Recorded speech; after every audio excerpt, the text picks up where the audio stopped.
இந்த சிப்காட் வந்தா எப்படி எல்லாம் எனக்கு பாதிப்பு வரும் அப்படின்னு கேக்குறீங்களா? அதுல முதல் விஷயம் என்ன அப்படின்னா ஜோனிங் சேஞ்ச் அப்படின்னு சொல்லுவாங்க. அதாவது ரெசிடென்ஷியல் டு இண்டஸ்ட்ரியல் அப்படின்னு மாத்திட்டாங்க அப்படின்னா இந்த நிலம் நாங்க இண்டஸ்ட்ரி கட்டுறதுக்காக நாங்க எடுத்துக்கக்கூடிய இடமா நாங்க மாத்திட்டோம் அப்படின்னு சொல்லிடுவாங்க.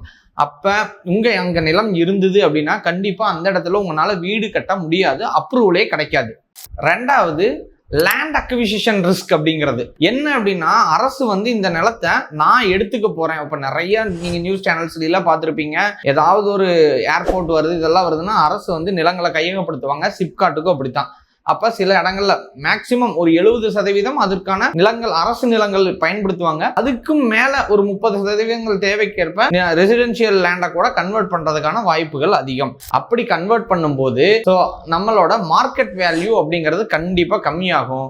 அது இல்லாம அந்த இடத்த சரி இதெல்லாம் வரப்போகுது, இதற்கு முன்னாடியே நம்ம வித்தரலாம் அப்படின்னு நீங்க நினைச்சீங்க அப்படின்னாலும் சரி அது மார்க்கெட் வேல்யூ கண்டிப்பா டவுன் ஆகும். சரி, இது அரசே எடுத்துக்கிட்டு போறாங்க அப்படின்னா நீங்க எதிர்பார்க்கிற வேல்யூ இருக்காது, டாக்குமெண்டேஷன் வேல்யூக்கும் கீழே வர்றதுக்கும் வாய்ப்புகள் அதிகம்.